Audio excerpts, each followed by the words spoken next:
Myles Turner speaks out on his own comments in The Athletic and says it's just about clarity. It's not about my role, guys. And the Pacers keep winning the longest winning streak in the Eastern Conference. Surprise, surprise. Lots to get to on today's Locked On Pacers podcast.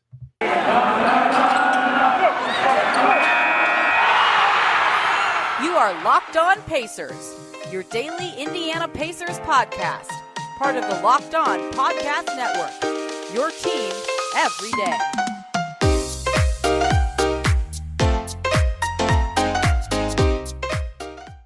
Welcome in to another edition of the Locked On Pacers podcast, where we, of course, talk about the Indiana Pacers as always. My name's Tony East. I cover the team for Forbes and the West Side Community News. And today we are talking about the team with the longest winning streak in the Eastern Conference. Can you believe it? The Pacers have won 3 games in a row. And after beating Rick Carlisle's old team without Rick Carlisle, which we'll also have to talk about on Friday, Myles Turner commented on his comments he made to The Athletic last week and provided some clarity on what he meant by those comments. And they play the Warriors tonight. Lots of interesting stuff to get to today. And joining me on the other line, someone whose voice you will all know very well, former Indy Cornrow's writer extraordinaire. We used to talk 3 times a week about this basketball team together, Mr. Adam Friedman. Adam, how's it going, man? It's going pretty well. I mean, I say when you texted me to come on the show, I thought about one thing. Then there was all the news about trade this, whatnot. So I thought about another thing, and then they won 3 games in a row. So it's like, well, maybe you don't blow it up then. So it's been a whirlwind week.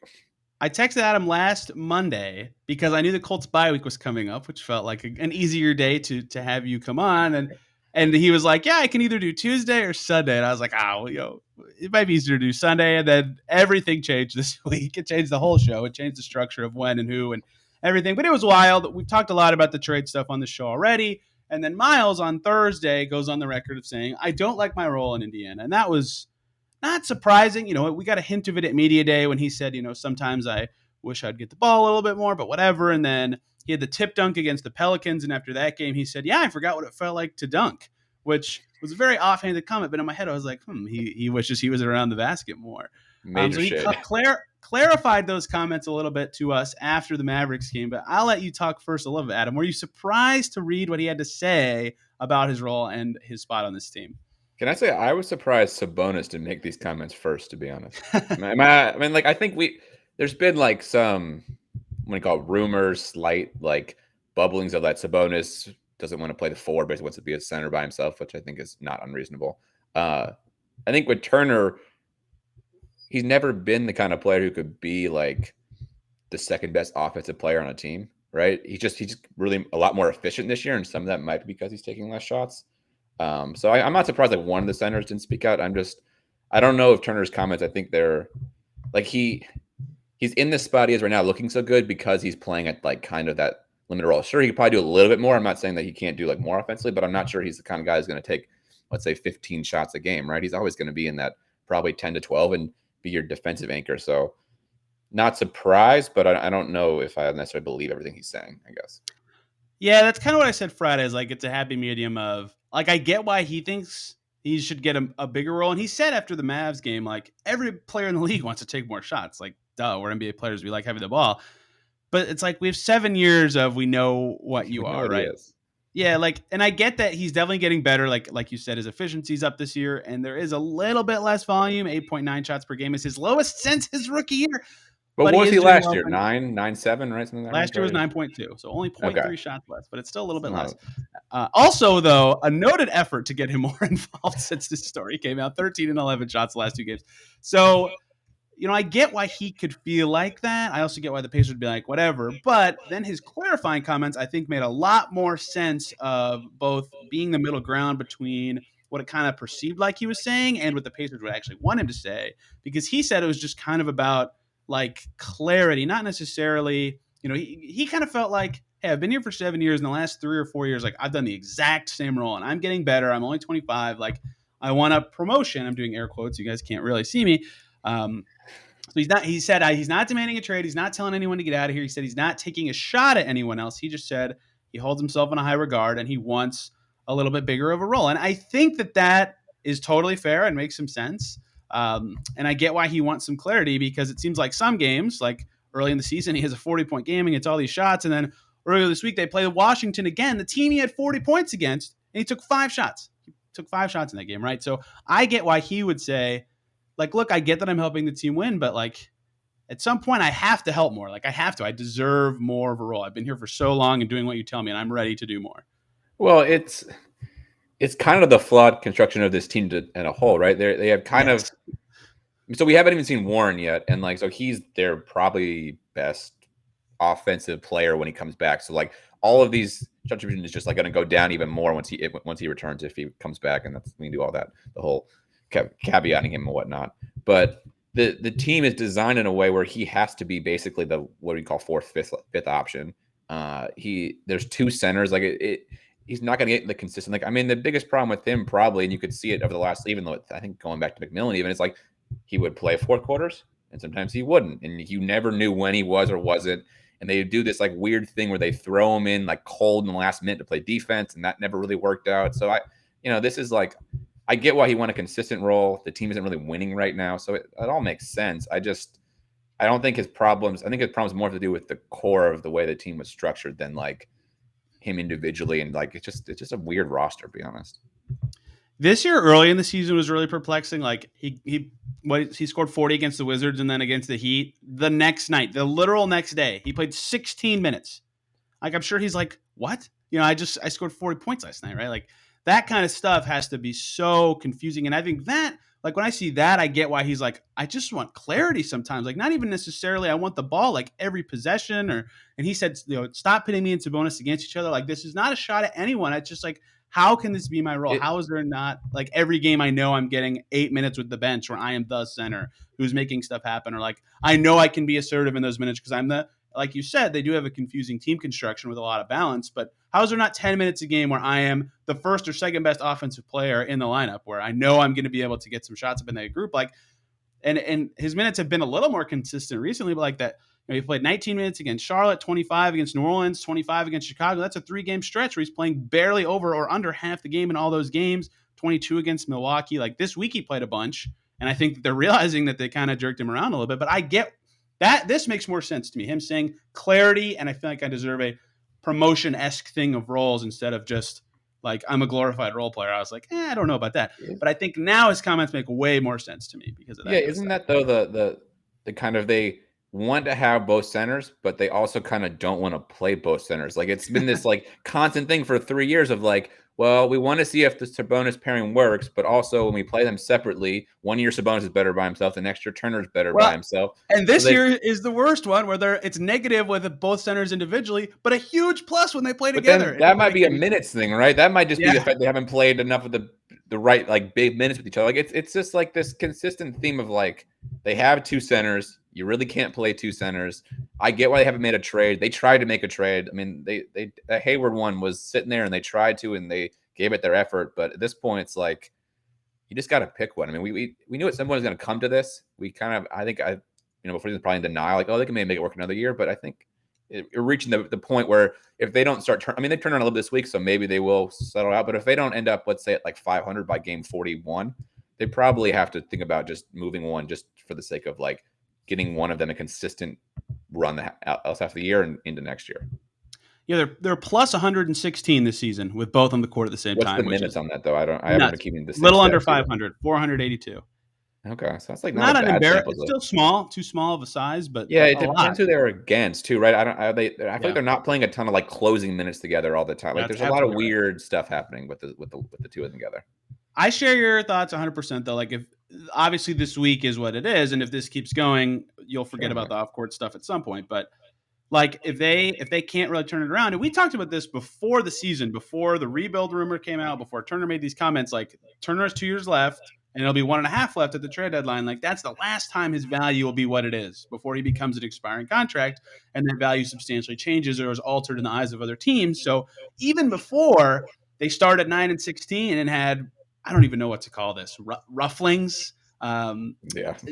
Rough patch. Words spoken internally, meetings spoken with the word trade spoken. Like before that, it made sense to deal him. So now it makes even more sense that someone in the front court will get moved, and history suggests the one that's been in trade talks every season of his career would be that guy. But it's just very odd that this is all coming out right when they're being good, but it also makes sense why everybody feels this way. So I can't fault anyone for feeling the way they feel. I also don't know what they really do at this time. I feel like the model is last year's Raptors team, right? That team basically 2 years ago, or right? no, last year's team, right? The team that last year where they kind of were trying to be good all year, and then they just went on a tailspin the last end of the month because they were playing Tampa, and they got because the lottery odds got flattened, right? So like they were competitive for probably 2/3 of the year, right? They were. I mean, there's one point Raptors were like I think the 6 or 7, and then they just kind of fell off, right? That was like the model, right? Where you kind of give it a go for 55 games, then you kind of realize you're not going to go anywhere. You kind of semi-tank for the rest of the year, get a better odds. Maybe you jump to the 4th pick like the Raptors did because the odds are so flat, and then you come back this year and you're back being competitive again, right? That sort of feels like what this season's going to be, but you have to make a trade to do that because I think if you keep everybody, you're going to feel too much of a need to try to make the playing game. Where if you kind of move one of Karras or one of the centers, you kind of feel like, oh, we can maybe just ease Warren back, get him kind of back this year, and build towards the next season. Now, yeah, that will be the never-ending goal, and we'll see if they rebuild or retool, depending on what I call that retooling. They're not wouldn't go in the tank. It would just be a 1-year retool. I've suggested that's what they'll do anyway. Like I think that even given the history of the Pacers, like we kind of know rebuild's not going to happen. So that's what I think will ultimately end up something in that realm will go on. The last interesting thing about these Turner comments is every other player not named Turner, Sabonis took the stand, Lloyd Pierce took the stand, and Laverne took the stand. First of all, I asked Lloyd Pierce about the comments, and he said, "What comments?" And I thought for a second I was going to have to explain it. And then he said he was kidding, and I was like, "Oh my gosh, it's your first game being the head coach, and you're already dunking on me in media session." But they all kind of said the same thing of like, we get it. We have to get him more involved. And so in my head, it's like, how do other players also feel this way? And not, it seems like it should be obvious for them to know what to do. And Turner talked about it being more assertive. Like, what do they do? Do they just get him the ball like 2 extra times a game? They don't call a lot of plays right now. It's hard to. The team is like not designed to do that. Like there are too many good enough players that it's like hard to just like say we're gonna take I don't know what's Sabonis' shots at right now, right? Sabonis is at 14-ish, 15-ish. Actually, it looks like he's at 12. Am I on the wrong year? I'm on the right. He's at 12 a game, but it's been up recently, right? Brogdon's at 16, right? So do you take 3 shots from Brogdon and give them to Turner? Like it's a flow of a game, and the ball's in Brogdon's hands more, so he takes more shots. Like don't know how you. I don't know what you do. Like I don't know how you actually do it, except like to play Turner by himself more, so then you're playing Sabonis less. Like that's maybe the only option. Then you're gonna make Sabonis mad. So it's like that's why you just got to pick one at some point. And a couple things he called out when he talked about being more assertive was he said he had 1 post up, and he mentioned that by name, and I was like, that's it. Like you just want 1 or 2 post ups. Like they can make that happen. He's not good at them, but he's not like it's not like embarrassing or like no chance of scoring kind of possessions. And he said a few more screens. Like okay, yeah, that seems that we can do that. That makes sense. That kind of stuff seems easy. The problem is Sabonis is the better screener, so you put him in the ball. Way better. The actions more, Way right? Better. Like that's the thing. Like I said, it's the 2 center thing where like if you had to tell me, oh well, who's going to be the screen and roll, screen and pop man, it's going to be Sabonis because Sabonis is the better one. Now I guess they could do some those old Darren Collison plays, right? The kind of pick and pop with Turner. That used to be a thing you got a lot. You don't see any of that anymore. Yep. I mean, you would think with Turner 3-point percentage now, maybe you could see some more of that because I think his percent got so low. It's like you don't want to do that's not an efficient shot. So, but just like Sabonis is the better sort of like put him in every screen, every pick, every movement kind of player than Turner. So I don't really know, except maybe you just give the ball to Turner on top of the key until make a play through 3 more times. But that also feels like that's just gonna not go well. 3 Turner Sabonis pick and rolls every game. That's the solution. How does that work? Does that work? No, I'm just messing. I have not looked at like if you were designing a Turner Sabonis pick and roll, who would you want to have the ball?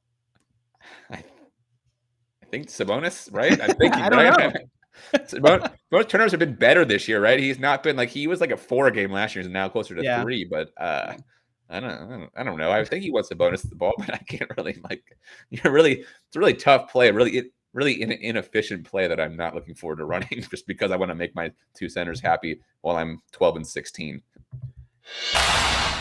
Hey guys, quick little break to talk to you about the good folks over at DirecTV Stream, because does this sound familiar? If you're like me and it does, you've got one device to catch the game live, another that lets you stream your favorite shows. You watch the sports highlights on your phone, and you've got your neighbors, best friends login for the good stuff in the streaming platforms. I want to tell you about a simpler way to get all that entertainment you love without the hassle, and a great way to get your TV together. It's called DirecTV Stream. It brings your live TV and on-demand favorites together like never before, so you can watch your favorite sports, movies, and shows all in one place. That means no more juggling remotes and no need to buy another device ever again. And the best part, no annual contract. Get rid of the clutter and confusion. Get your TV together with DirecTV Stream. You can learn more at directtv.com. That's directtv.com.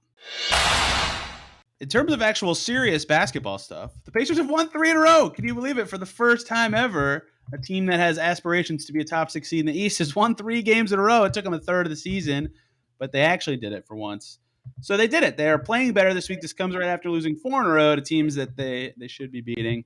They've got Golden State coming up, and if Curry doesn't play, maybe they can extend it to 4, which would be huge. And then, unfortunately, Milwaukee, who they will never, ever beat as long as Giannis is on that team. But they are playing better right now. I think this is close to the best they've ever played this season. In fact, it probably is.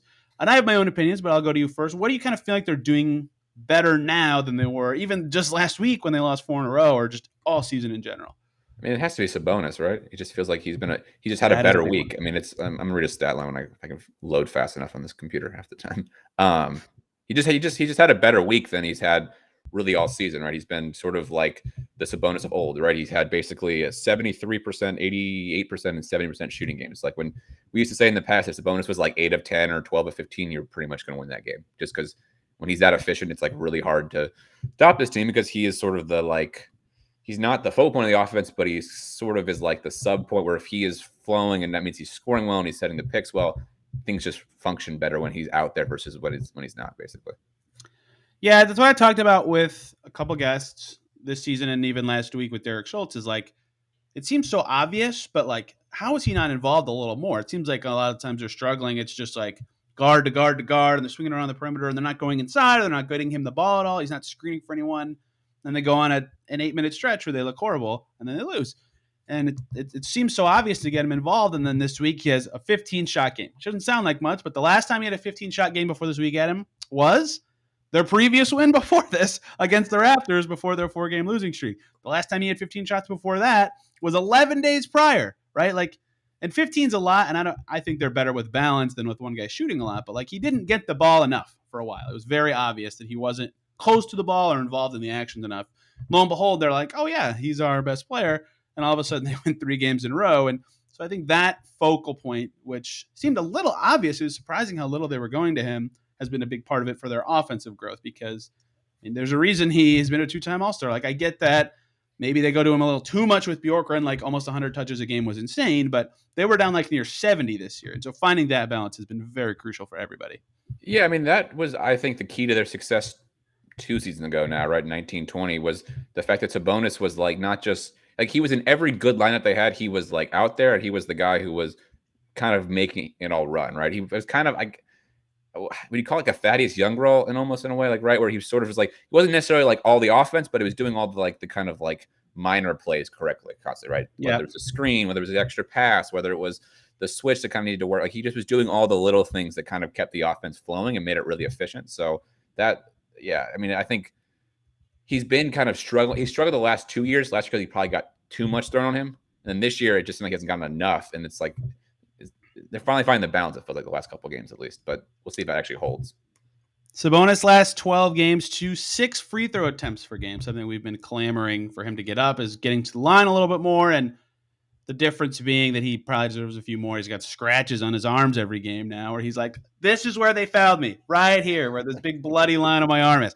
But he's been getting to the line a little bit more as they get him the ball in advantageous positions. And I think that they're figuring out, and Carlisle specifically is figuring out the best way to use him. Carlisle's never really had a guy who, like, the best way to use him is like the fulcrum style. Like Luka and Dirk with the ball where like they're creating a shot for themselves, or Sabonis can do that, but not that Carlisle's never seen the player like this before, but it's a little different considering the rosters he's had in the past. I think they're figuring out right now what his best role is and usage is. Something else that's been big for them this week is their defense has looked so much better, holding the Mavs under 100. The Wizards, I think, scored 100 exactly. The Knicks did not score 102. 110. 110 for the Wizards. I thought it was 106, 100, not 116, 110. Whatever. Defense has been a lot better. There might have been some garbage time points. So they were up so big, right, that ended up kind of catching back. Oh, it was a ton. Yeah. And so one player I'm going to name specifically for defense, I literally cannot believe the sentence I'm about to say to you. You know who's played good defense this week? Karis LeVert is playing good defense. He even said that Carlisle challenged him. I don't remember exactly what game it was after to step up on defense, play with some more force on that end, get in guys' faces, and then he was psyched himself. He talked about after the game about when he matched up with Beal, right? He said it's more easy to get into the matchups when you're guarding someone that good because you're really focused on your defense and stuff. And even since that game, Karis LeVert's playing really good defense. This team's really struggled at the point of attack for this season, the last umptillion seasons, really. So him playing good defense has been big because Brogdon's always a mostly reliable defender, right? They're getting enough from other guys at times to have LeVert step into that mold. Basically, Lamb's been the only rough defender they've had to play recently, and lo and behold, their defense looks good and they're getting some wins. Yeah, Karas's thing, I guess I'm kind of like surprised the player he becomes, right? So like I think when the Pacers traded for him, you kind of thought, was he going to be like the Oladipo role, right? He's just not quite that like quick Oladipo player. But what surprised me was just like kind of how offense centric he was. Kind of like last season, especially, I felt like he was sort of just like really worried, but like just always like wanting to get his 25 points. And so I wonder if they would kind of do the Warren thing, right? Warren had a similar kind of reputation when he came to the Pacers, right? It was somebody who like he got traded for nothing because he couldn't play defense or wouldn't play defense in Phoenix and was all about points. And Warren became like, what do you want to say, an above average defender by the end of like 2 seasons ago, I guess, when he last played a game. It's been so freaking long. He had the benefit of Dan Burke. Totally. I mean, that's Karras true. does not have. I did forget about the Dan Burke, but I did wonder if they could kind of get that with Karras. And the beginning of the season, you didn't really see it, but you're starting to see it with him. It's just, can he be like an okay defender? Because he's got the offense. He's gonna have to carry some offensive load because he's that kind of player. But can he just not be like a negative defensively? I'm not sure he was like a super negative, but he just wasn't like half time wasn't trying. It felt like, at least now when he put some effort in and with his size, should be able to at least be like hold guys in front. I thought he was a better defender than this in Brooklyn before he came here. Than he. Yeah, I don't know what about his Brooklyn days. I don't remember as much about them. Yeah, so it's been a little surprising to me how rough his defense has been. And this season for him has just been a nightmare in general. Basically, since you get traded and figure out you have cancer, like you get a pass for a while and back pain. Like, I get it, but at the same time, you got to be better for a team that really bet a lot of chips on you. And this week he has, even on offense, he's been playing better too. But his defense has been a huge part of them being better on that end of the floor. Like Turner's been a good defender this year. Sabonis isn't asked to run around like a maniac as much on defense this year. Like we know they're taking steps forward on defense. They're top 12 now, I think. Lloyd Pierce has done a good job on the end of the floor, but they haven't quite gotten, especially from the two guard in general with LeVert and Lamb, have not gotten the defense they needed. And to finally have LeVert step up has been really huge for them on that end. And yeah, he's shot 4 games in a row, 48% or better, which for him has been a very big struggle this season. So that's been a nice boon as well. What do you make of O'Shea finally getting some minutes? I mean, it's been, I guess he's finally getting it right. And that, I know he didn't play great against the Knicks this week, but in terms of offensively at least, but I feel like that has to do something with their defense being better. He's just like, I don't know. He feels like he just go to add something in a way that they didn't really have from like kind of the bench 4-5 spot. It's funny because we both were like, yeah, we think he'll be in the rotation. We penciled him in, but we also both were like, you didn't really. I did. Then he just didn't play. Like I don't really know what happened, to be honest. Yeah, we were also both like, but there's so many guys that something surprising is going to happen, and he was the surprise. But I think they kind of figured out like, he's our best backup forward. We should probably play him. Yeah, he's high energy too. He's like, kind of. I mean, he's got that kind of like he's making right. He's the lowest paid player on the team, so he's kind of got that like fight in him that maybe other players don't have. Like there's just something. I mean, he was never going to shoot like he shot last year, but he did show enough flashes, and like he had in 2 of the wins league, he was pretty solid for them. And I thought was kind of at least a big piece of what was it, the Wizards game? He had a really nice game, right? He's over 40% from 3 again. Maybe he is shooting like last year. He's played like really 7 games this year. He's played 7 games of 20 more minutes. Let's give it a little bit of time. Yeah. So the energy thing, Scott's been all over that with the questions in post game. Scott Agnes is like, since McConnell went down on December 1st with O'Shea on the court, they're plus 21, which is a big deal because he's now their energy guy with the second unit, right? That they relied on TJ a lot for that, and they're getting it from O'Shea now, which is big. And it, like you said, it helps. He's actually making threes, but he's also a good defender. We know that. He's gotten some huge offensive rebounds this week too. So his insertion to the rotation has also, I think, been a big factor in their turnaround. Yeah, I guess we didn't talk about McConnell at all. I mean, I know you probably did it last week, and it's sort of now it's been like 2 weeks since he got hurt. I mean, do you think that at all factored into some of this like last week? Like, I know McConnell's not like the most important piece of the team, but he is a pretty like kind of integral piece of their like next 3 years. It seems like. The only way I would say it factors in is that in this week that they've been playing well, Brad Wanamaker has not been buns like he was at the beginning of the season. Like he's actually been okay, right? And that's all they need him to be is like fine. And he was not fine early in the season when they played him, but now he's been fine, which is a low bar, but it's all they need basically. Yeah, well, we were talking about that point guard spot right all off season, so finally came back to bite him. I mean, we knew we assumed it would eventually, but really did. Yeah, when you trade Sumner and Aaron Holiday, and they had good reason to do both of those things, but you lose a lot of depth there, and with Lamb still really struggling on defense and LeVert struggling on defense all season, like they haven't had the depth, and Wanamaker being just replacement level, right? Like that's it. He was bad at the beginning of the season, has been huge for them. The last point I wanted to make, I can't believe I'm making this point. You know what I think's helped them a little bit? Less 3-pointers, fewer threes. 23 against the Wizards, 27 against the Knicks, 36 against Dallas was kind of a lot. They have refocused on getting to the paint more, and I think that has helped them in a lot of ways. Their threes are more open. They've shot league average or better in the last 3 games. Their shots around the rim are open. They've scored, I think, 60 or more points in the paint in all 3 of their last 3 games. Let me check the Mavs game. And it's helping their offense look more like the way that the Pacers players' strengths should work, if that makes sense.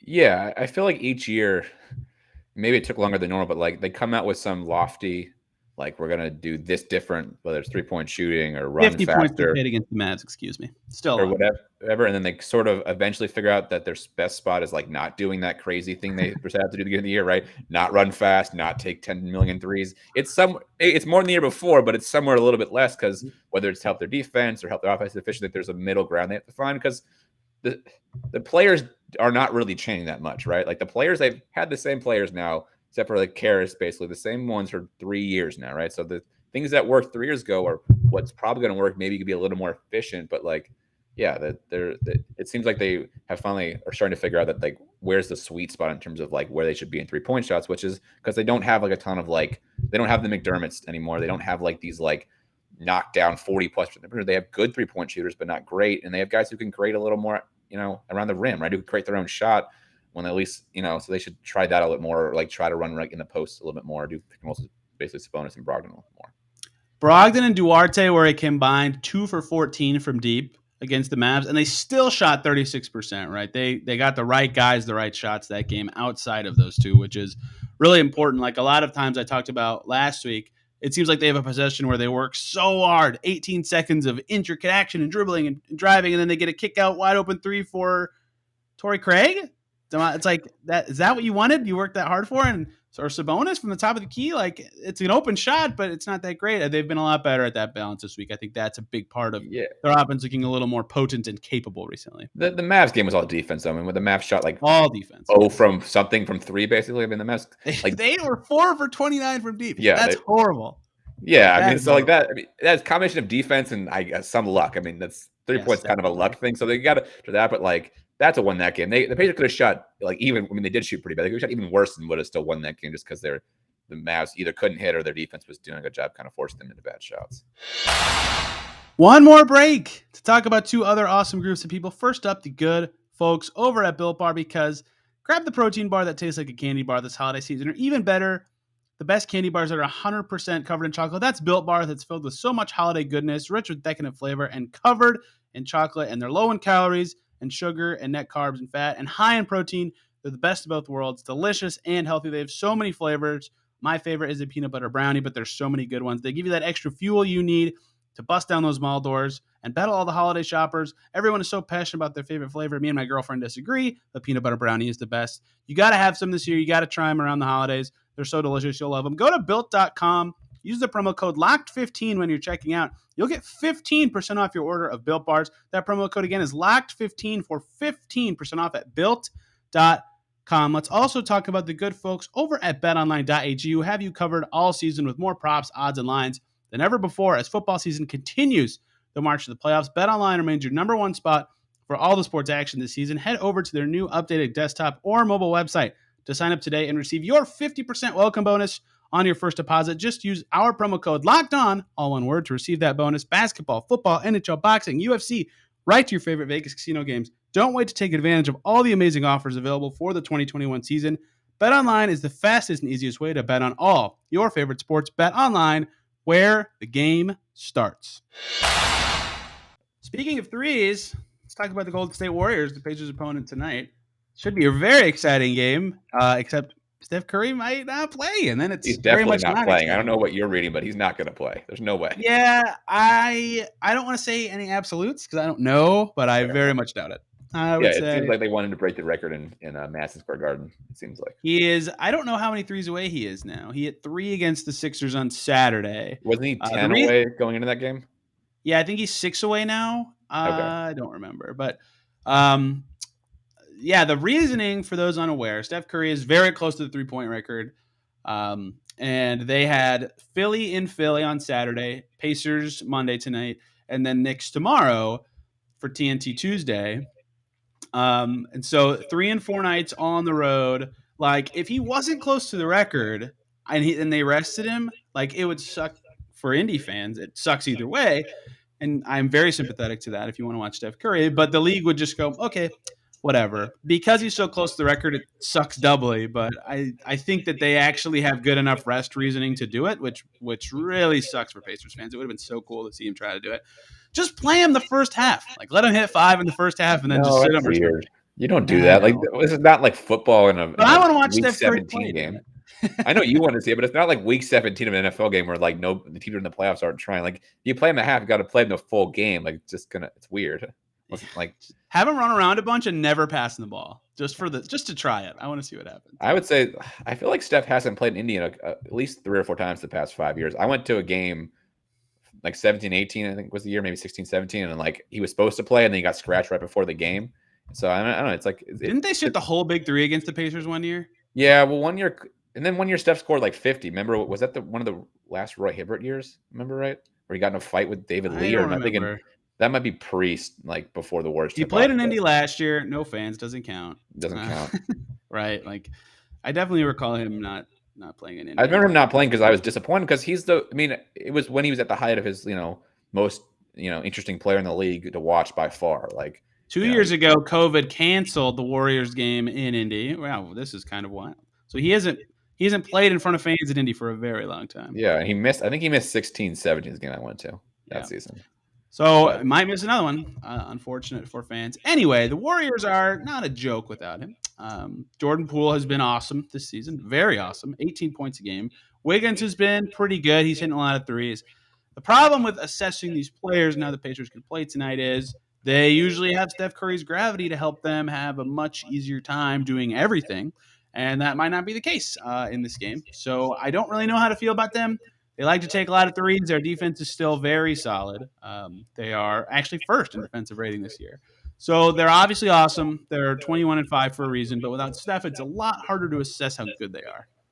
Yeah, I mean, it's going to come down to like how many points does Wiggins and Jordan Poole score, right? I mean, it's not like even like when they used to not have Steph but play Clay, right? That was like you knew Clay was going to kill you. But I don't know what this. I mean, the Warriors seem really good, but they almost seem like that kind of like a house of cards, right? Where if you just pull Steph out, the whole thing collapses, right? Because they don't seem like they have a ton behind him. It seems like he's what makes everything go and just going really, really well. But I guess we'll kind of actually see for once.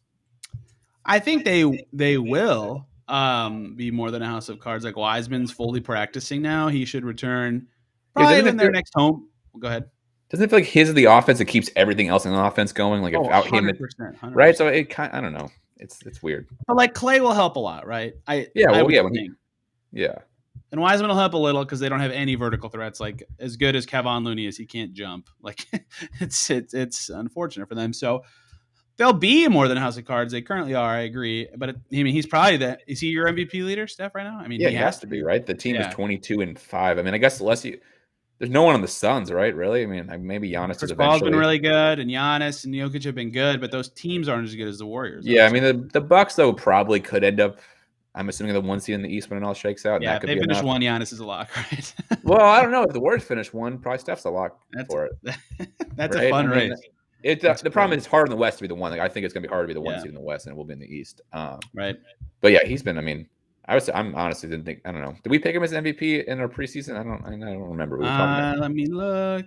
We both picked Giannis. I Okay. think we're both smart for that. I'm okay with that. Yeah, either. I Well, mean, they're both I'm good. fine to be wrong in that way.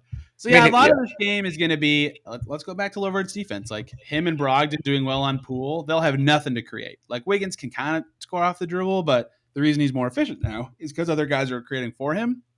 We saw in Minnesota that he can do it, but not that well. And Draymond is a great passer, but relies a lot on Curry's excellence to be a 7 assists a game guy. So they have good players like Otto Porter can shoot, and Toscano Anderson's really found a role with them, and Gary Payton's defense has been awesome. Like there are ways that they can be really good on D, and maybe that leads to good transition offense or something. But I don't know how, especially if Poole is really shut down, he's not even that good of a passer.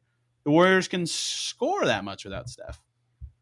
Yeah, it might honestly come into the Pacers if they just don't play well and lose this game, right? Like they have a bad offensive game again. That's when they could lose it. But it feels like it should be one of those games where like normally you would lose, but you get the gift of the injury and you should be able to pull it out. But last year they had problems all the time with that, right? Like there was a game last year where like I think both Kyrie and Durant missed and they still lost to the Nets. So I mean, granted Harden's pretty good, but they just. Are you ready for the numbers? Yeah, go for it. They played one game without Steph this year. Okay. They played the Pistons. So maybe not the best team to pick for this. Yeah, but real great. They won by 3. They beat the lowly Detroit Pistons by 3. Poole had 32. He was 13 for 22 shooting. Wiggins had 27 on 9 of 19 shooting. They needed all that to scrape by the Pistons. Gary Payton was 4 for 5. Bielitsa was 5 for 8 and had 14 points. Like, it just takes slowing down one of Poole and Wiggins. I don't even know if the Warriors can break 100 if you do that because they're so limited on creation without Steph. I feel like they barely beat the Pistons. You're jinxing this so hard right now. Like you're just waiting for Tuesday to come, and it's like Pacers lose 110-105 because Andrew Wiggins scores 48 points, shoots 14 of 17, and makes 8 threes. Yeah, something stupid. If Steph does play, let's do a one sentence on it, just in case he does play. I don't expect it. If Steph does play, you just throw Duarte on him and have him chase him around the whole game, basically. Yeah, I guess. I mean, you do the thing where you let Steph beat you and nobody else, right? That's supposed to. It hasn't worked for anyone else this year. No, but I mean, that might be the best option, frankly. Yeah, that's fair. I think if Steph does not play, the Pacers will get to 4 wins in a row, especially because the looney-less minutes Sabonis will just destroy the Warriors. And if Steph does play, they can still win, but I don't think that they will. He's been that good. So we'll see. But all signs, including Steph Curry saying, we'll discuss this as a team when asked if he's going to play against Indiana, suggest that he will not be playing. So I'll pick a Pacers 4-game winning streak to talk about for you guys tomorrow. Yeah, you think how much competition will there be around a trade, right? The Warriors are probably the likely trade team, right? I know they are. How many questions are going to be asked at the media sessions about that? Yeah, well, I don't. I'm guessing the questions will be like this. Okay. Hey, Steve Kerr, what do you think of Domantas Sabonis and Myles Turner, or something like that, where every media person in the room can be like, "Oh, I can use that," but no one will, you know what I mean? I guess there's no Rick, so they won't be able to. I guess they ask Pierce the question about, like, do you like Wiseman? Do you like Jordan Poole? What do you think of those guys? Kuminga, what do you think? We're 36 minutes in. I don't know if Rick's going to coach. I should have probably brought that up earlier. Assume he's out. I don't think he will. I bet he's out. Right? PCR positive test means any of his symptoms. I bet he's out a few more days. Yeah, I thought. When did he test positive? When was the exact day he tested? He had a rapid test positive Thursday and a PCR test positive Friday. I guess he's vaccinated, so maybe there's a different. Yeah, because he's vaccinated. Because coaches have to be vaccinated and he's boosted. For him, it's not 10 days. It's 2. It's no symptoms and 2 negative PCRs in 24 hours. So if you still, Lloyd Pierce said he had a headache, right? So if he even had symptoms like on Saturday, he can't coach this game. So I don't know where he's at, but the Pacers practice availability on Sundays via Zoom, not in person. So I'm guessing that it's still not going to be Rick Carlisle against the Warriors. All right. It's been a while since I talked to you, Adam. What do you feel like is not being discussed about this Pacers team, if anything, this season? Oh, God. Should we? Can I needle you with one question about one question? Sure. All right. The Pritchard thing. It's probably been discussed, but I mean, should he be concerned at all for his job? I mean, are we moving towards that? It felt like this, right last year. It was kind of a bad year. I mean, he hired a bad coach and he made a mistake, and so he was kind of on edge, right? He's got to kind of nail this next move, or he could be looking at not being an NBA president anymore, right? I mean, it's getting close. Yeah, we remember we did our show this summer. Like, what does pressure on his job mean, right? Yeah. And that's what is kind of interesting to think about right now. Is if it got to the point where Jay Michaels reporting like Kevin Pritchard is safe, that means there was a discussion about his job I this summer, mean, right? whether he So, was safe or not. Yeah. yeah. So I think that to me, like, I actually think he's done a better job than most fans. Like, he's gotten a tough situation between Paul. Like, right when he starts, Paul George is like, I don't want to be And here. he And nailed it. For 3 years, nailed he that. nailed this. Nailed it, right? Nailed it. And they were pretty good for a while after that. 2019 summer, awesome signings. Awesome signings that summer, right? They got screwed by COVID lowering the salary cap. So he has had a really tough hand with this franchise. That said, his draft history is a disaster. 3 coaches in 3 years is very expensive for an owner that doesn't But like this paying too. draft pick might be decent. So maybe he's Duarte turning around. might be. Duarte is certainly a factor in the thoughts here, right? So I don't think that he's in trouble, but if he messes up some of these deals on the way out of this year, and I don't even know what they're considering, like it seems like one of the bigs in Levert are the two. Yeah. It kind of to me will depend on how they handle that and what strategy they go with. Do they really think long term with Duarte? Do they kind of look shorter term? And if those trades end up looking bad, because that's been his thing, is he's a great trader or like a very strategic trader. If Yeah. those end up bad, then maybe, but I always have given him more grace because one, I think he's done a better job than most give him credit for, and two, his hand has been a disaster. Yeah. I mean, I just wonder if he'd be able to swing the Gordon Hayward move, how different his last Yes. 2 years would have been. I mean, he basically, like the Levert thing, while Levert has been sort of, I would say, kind of okay, right? Not the best player for the team, but honestly, he took a player that probably had absolutely zero value and got a player who can start for the team. And that, like, on the surface, that's a pretty good thing because Oladipo ended up going to Houston and then ended up going to Miami for Kelly Olynyk and no Avery longer on the Bradley. team. Yeah. So, like, literally, Oladipo had absolutely zero value, it seemed like. Yeah. I don't think he got, like, a player, like a real asset. So, like, on that end, it's a pretty good move. It's just, to me, he's got to nail the next trade he makes and probably the draft pick or the decision to either like mail in the last 20 games to get a better draft pick kind of thing, right? Like if they decide to do that and then they end up winning the lottery, get the second, third pick or fourth pick, that could like kind of keep him alive for a little longer. But then if he misses that pick, that probably does it for him. If Duarte and Jackson are awesome, then his biggest stain is no longer the draft, and instead it's the Bjorkgren year, which could have just completely changed like the trajectory of what's happened since he started. Because he hired Nate Bjorkgren, and it was a disaster. Like no, and no other word for it. I think the whole COVID thing, it just sort of, this team got especially hurt by it more than other teams. I mean, just because of the way they had hired Bjorkgren was harder than it would have been to hire a normal coach, just because the whole process and then the whole cap thing definitely hindered them last year for sure. They had it prepped perfectly to, wow, we got Brogdon and all these other good dudes. We were the 4 seed. Like, we're going to come into this offseason and have the full MLE and space to re-sign all these dudes. And then we're going to get Hayward. That was the thought. New coach, get Hayward. And then it becomes, oh, crap, we can't do anything. We can keep our own guys, and that's it. That's like we can re-sign Justin Holiday, and then we're done. We're like that's all. That's less his problem and more of a not willing to pay the tax issue. Well, that wouldn't matter if it moves that much, but that's an underlying thing of this whole thing is the team doesn't want to pay the tax. This past summer, the only way they could have spent more money, like we talked about this, is they could have re-signed McDermott, then they'd be in the tax. But that's literally the only way. Like they're at the hard cap. There's nothing else they can do. But if they had McDermott, the team would be better. I mean, that's kind of the sad thing.